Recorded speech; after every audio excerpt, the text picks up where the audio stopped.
Welcome. This is Gene Meyer from Inspiring Clarity. Today I had the honor of having an interview with my good friend Elizabeth Otis.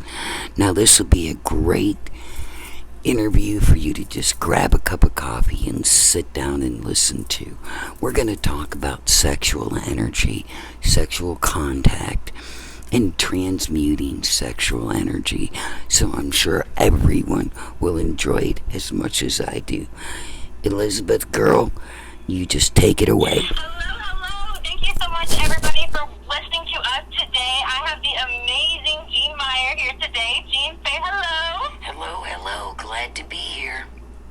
We're so glad to have you, and thank you for being on. We're going to have a quick little coffee talk about something very important and juicy for us to talk about today, and that is the topic of sexual transmutation of energy. Now, I know that sounds a little crazy, but this can go in many different ways. So obviously, I know you guys have probably heard of sex, using sex to manifest, but there's actually that's a very deep topic. So Gina and I are going to break it down into 3 different categories as to how this can go. So first, we're going to speak about how fragmentation actually happens whenever we have sex, and then also how to use the actual action of sex to bring you more of what you want, lift you up into a high vibrational state, and manifest more of what you want, and then also how to harness sexual energy to transmute it into more of what you actually want. Jean, thank you again so much for being on here today. Start us off with a little bit telling us about fragmentation and how that relates to sexual transmutation of energy. Well, whenever you have sex with somebody, not only do you exchange that moment in time and space with them, but you also exchange DNA. And that DNA is the point that creates a soulmate. Most people think a soulmate is somebody in their dreams or whatever, but actually it's somebody that you have had physical contact with in a past life. So when you're looking for your soulmates, you can actually find them much quicker by using your sexual energy. And how that sexual energy works is, you may feel somebody who really turns you on, okay? Not just physically by the look on their face or, that they're cute, but something within you is turned on because they recognize that sexual component that was left from your past life. That's what differentiates a soulmate from a past life, and everything else is that physical connection. So, Jean, when we have sex with someone, is it because, you said obviously we'll have kind of just an attraction, whether that be physical or just some sort of knowing of an attraction? Can that also be because of something in this new life, or will it always be because of something that happened in a past life? No, you meet new people. You still have free will on the people that you have sex with, but you will know. You will just ultimately know when you have a connection with that person because you will feel it through your sexual energy. So guys, yeah, that's really important because obviously, just from what Jean said, we know from the statement too that we are the 5 we hang around, but when we have sex with someone, not only do we become like them for the time being, but they actually are fragmented onto us into different lifetimes. So I know some of you guys have even heard, like, obviously, if you have sex with someone without a condom, you're exposed to them and all the other people that they've had sex with. It's the same on an energetic level. So that's huge. Obviously, yes, absolutely. So it's obviously something we want to be very protective of. Obviously, there's no shaming in being with whoever you want, whenever you want. I'm obviously someone who, well, I don't want to say obviously because I know some of you guys don't know me, but I am someone who believes in free love. So there's definitely no shaming in it, but it's more so like protecting your energy, who you want to be associated with, how you want your energy to, like what frequency you really want to be radiating at. So it's all about making sure what's best for you. That's not a selfish thing. It's actually selfless because when you protect your energy, obviously you're able to show up the best for other people. So the reason why we brought this up is because sexual energy is such a powerful, it's one of the most driving factors in human nature. It can be a little intoxicating and overwhelming, and then people tend to make not the best choices energetically, basically their being, right? So, Jean, can you tell us a little bit about how we can overcome that to make sure that we are intertwining with the people that are good for us energetically? Like, how can we tell? Because sometimes when we're in that state, right, we're all like intoxicated with flirtation or whatever. How can we overcome that and really recognize that the energy is right before we get involved? Some people, their eyes deceive them, their hearts deceive them, their minds deceive them, and a lot of times, you don't really know until you get to that point. But a lot of times, people say, love at first sight. And if you feel that connection at the first moment, then it's probably a good inclination. Many people confuse love and sex. Sex is not love, and love is not sex. So think about the people that you may have had sex with in your life that you didn't love. Or, maybe you loved them that one time, but you didn't anymore. I'll give you a good example. My narcissistic ex-husband. I loved him. He had a great personality. When we first got together, he was charming. He said all the right things, pushed all my buttons. I thought he was it. And then I later realized, that he was pushing those buttons because of the things he wanted from me. Okay, he wanted a place to live. He wanted this new Corvette. He wanted, all these things I could provide for him. And then once he found out that I wasn't handing over my things to him, the anger came out, the animosity came out, and it got to the point where I didn't even want to be physically within 10 feet of him because he radiated this to me. And so, just because you've had sex with a person and it may have been a good connection, it doesn't mean that it's going to always be that way. You have to keep your vibe up. You have to feel that energy as well. Love is a very important thing, and the more love you have, the better your sex is going to be. I absolutely agree with you, Jean. It's so important that you said that because it definitely rolls us over to our next topic. When we're with someone that is actually on the same wavelength as us, that wants the best for us just as much as we want the best for them and for ourselves, we can do what's called intentional manifestation sex. And actually, I don't know if that's actually what it's called, but that's what you would describe it as. Very good. I like that idea. Yeah, absolutely. Because otherwise, people are just saying, there has been terms called tantric sex. People have referred to it as sex for manifesting, things like that. But it's intentional manifestation sex because whenever we are obviously in a high vibration, it's easier for us to manifest. And so when we are having sex ourselves, we are feeling great. Obviously, if it was really bad, we would stop. So when we're having sex, we're in a high vibration. And so whenever we are, especially when we're about to reach climax and do reach climax, and then Jean's going to talk to us here about the afterglow effect, that since we're in such a high vibrational state whenever that action occurs, we can harness that energy and basically be on a fast track to whatever we set the intention for. So kind of think of it just by lifting your vibration to manifest. Obviously, whenever the higher vibration you are, the higher of a dimension we're in. I know some of you guys listening, you guys know that we can be in different dimensions here on planet Earth. So when we are obviously having an orgasm, we are very much in a different dimension because of how high our frequency is. And so we are on a fast track. We can do things so much faster.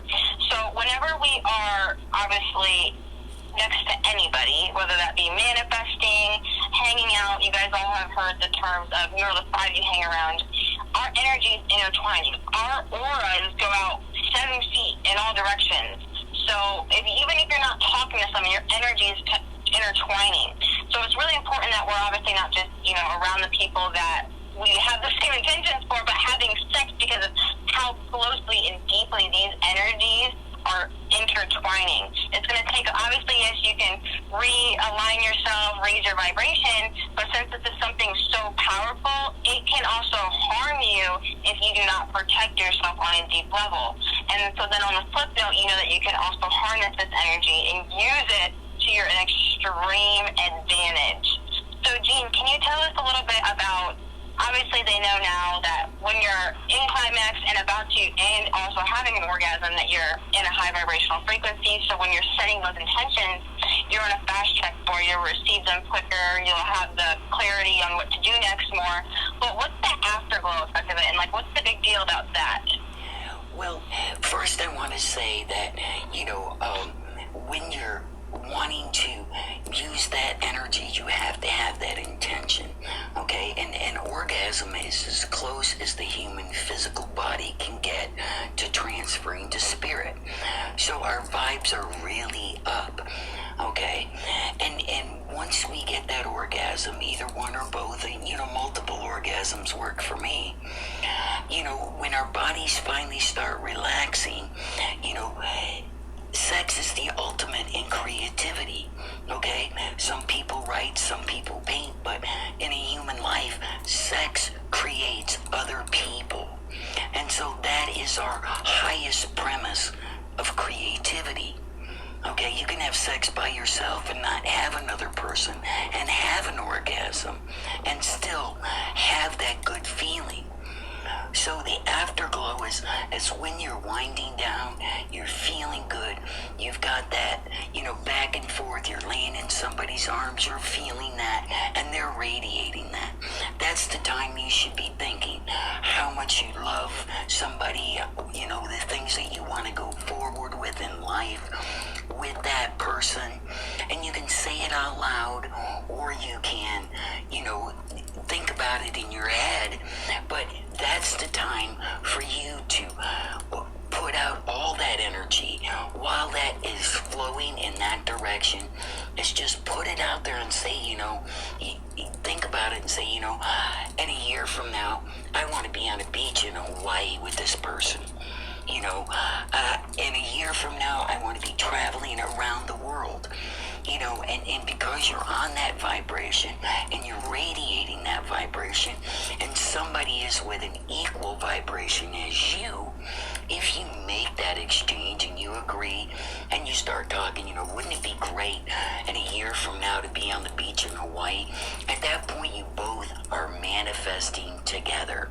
You both use that sexual energy to bring you to a higher level, to a different quantum space. Thank you so much for sharing that, Jean. That was really crucial for our listeners to know.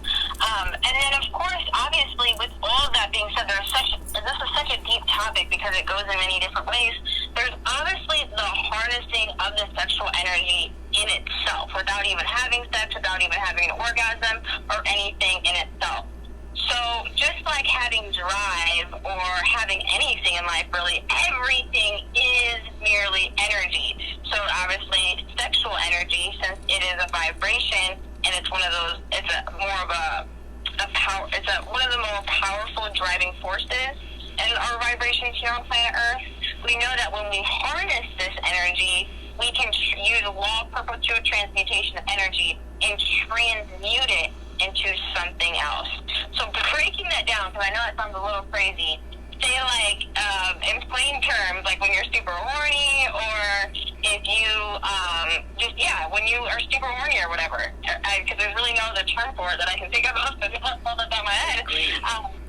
It's just, instead of having sex, you take that energy, just like you could do the same with anger, you could do the same, especially with anger, this is a really good thing to do it too, and you transmute it back into your desire. It's basically like using it as fuel for that of which you want. Jean, can you explain a little bit more on how we transmute the actual desire for sex into fuel for what it is we want, giving us more charge in ourselves?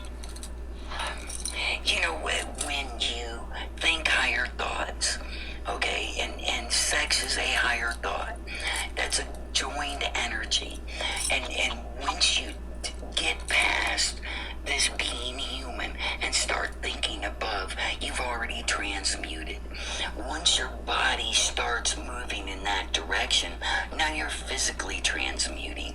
So you're thinking about it and your body is responding to that. It's a perfect time for somebody to write. It's a perfect time for somebody, to write a book or paint a painting or draw a drawing and saying, I felt so good last night. I got up today with all the energy, I can play football all by myself. And keeping that momentum and that feeling and saying, I think I could jump an Empire State Building. And knowing that you have the power to hold that now and jump the Empire State Building, or say, I'm going to wait for something better to come along. Because we do have a residual effect. All the sex that we've had in our lives build upon each other. And so all that energy builds upon it as well. So when you get to the point that you are manifesting consistently, you will know that you are in the highest vibration, but it takes mind, body, and soul to get there. Yes, that is absolutely critical. Thank you so much for sharing that standpoint. And then also too, just to add a little bit to it, when she said obviously when you're in that high vibration, you can obviously do it with yourself and you can transmute that sexual energy into something else. Realize that when she says that I am on the Empire State Building, it's because you are literally at your highest peak whenever you are feeling that way, because it's merely energy. It's one of the most powerful forces of energy. So when you have that flowing through your body, you can then use it as physical energy for something else instead of what you are wanting it for currently in that moment, which can be really good because it's just like a rocket fuel, right? So sex in itself takes a lot of energy from us. That's why a lot of people want to just take a nap right after and all sorts of stuff. So when we don't have it, obviously I'm not encouraging you guys to just never have sex. Obviously it's a beautiful thing in life and a tool and lots of good things for it. We could expand on that, but basically when you don't have it, you have more energy within yourself. So this will also help you from not just getting more of what you want, but actually increasing your vitality. Unless you have no sex, because that could go opposite. Because having sex can increase your vitality too. But if say you have like a lot of sex, you're someone who has sex with like a lot of people that maybe you're not, you don't think has the best intention for you, you can obviously tell that your body feels drained.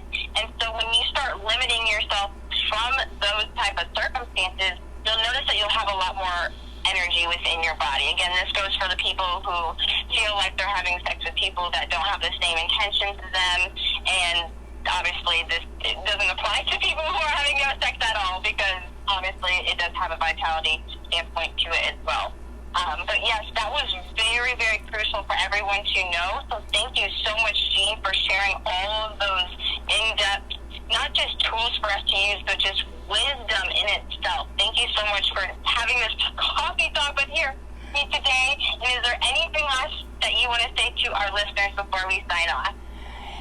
I just want to say I've enjoyed this conversation with you, Elizabeth, and people can feel free to ask questions, and we're happy to make a second video if they would like, because it is such a huge topic, and there's so much involved, and there's only so much you can say in 20 minutes. But I appreciate you. You've contributed a lot. I like the idea that we are going to move forward, and if everybody sets their intentions to channel that energy in that direction, great things can happen. I couldn't agree with you anymore, Jean. You are absolutely right. I feel like that is my response to you every single time, because everything you say is just so juicy.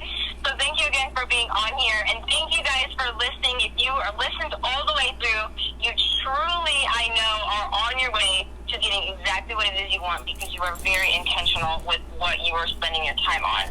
So again, thank you so much, Jean, for being on here. And as always, guys, dream big, live large, and be live.